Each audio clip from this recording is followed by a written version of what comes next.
During the era of Nintendo 64, Nintendo released an add-on to the system called the Nintendo 64 Disk Drive, known as the 64DD.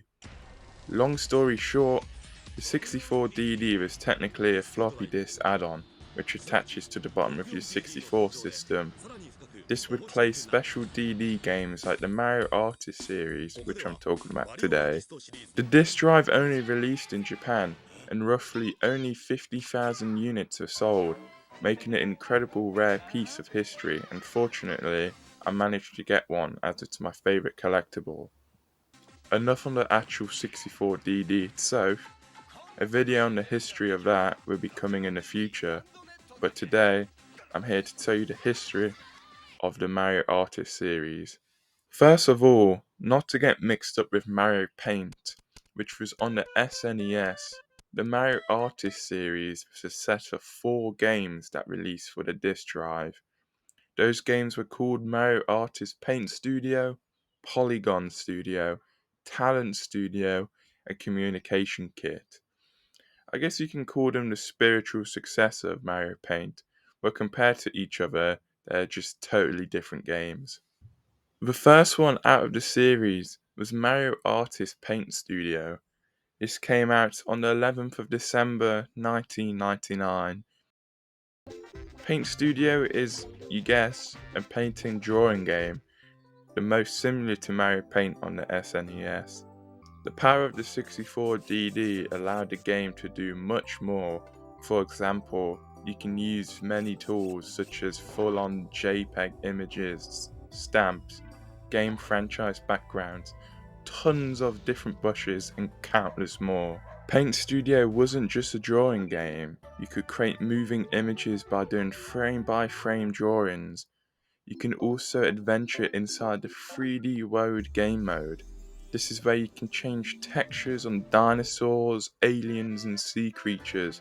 After all of that, you get to go in a 3D world and walk or swim around looking at all your creations. I forget to mention, this game got bundled with a Nintendo 64 mouse. This mouse is pretty decent, but coming out in 1999, you can imagine it hasn't aged so perfectly.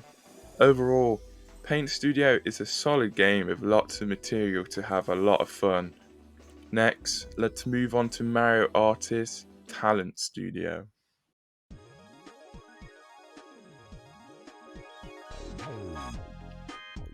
Talent Studio came out on the 23rd of Feb 2000 and is the second game of the series. In the game, the two main features are talent creation and movie maker. Some people say talent creation is a precursor of the Mii's. Well, I can understand why, as the main feature of the game is to create a character. However, I believe there's more to it in Talent Studio. Anyway, as already stated, there's a lot to do in the game. In talent creation, there are a ton of options to customize your character.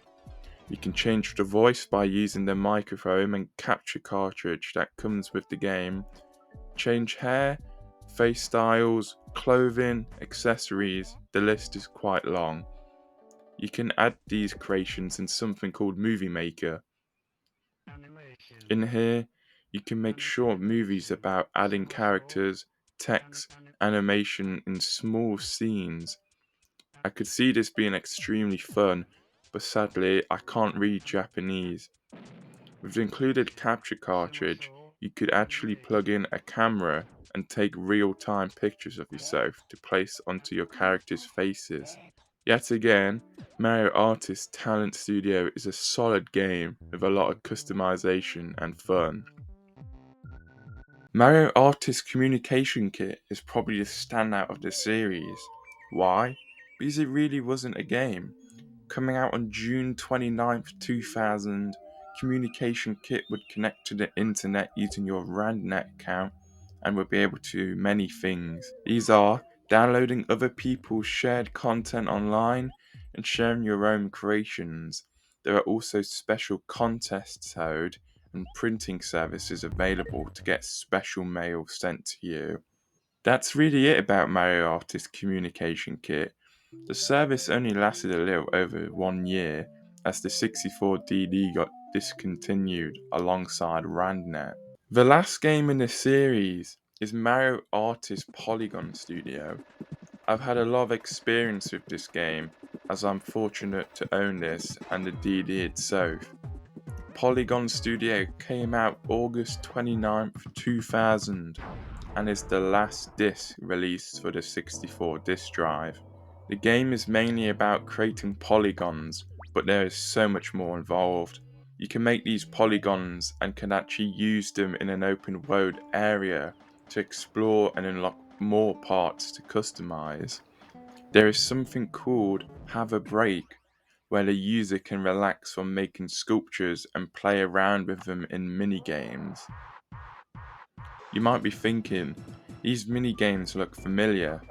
Well, this is because the creators of this saw some potential in this and wanted to create a micro minigame game. This then led to the creation of WarioWare.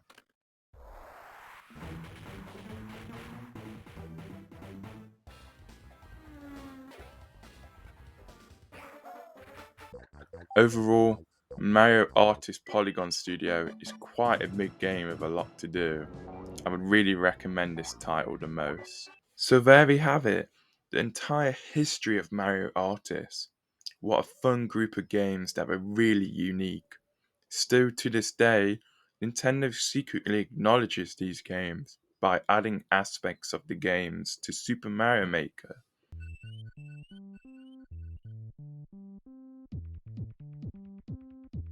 Make sure to like and subscribe for more. Until next time, have fun.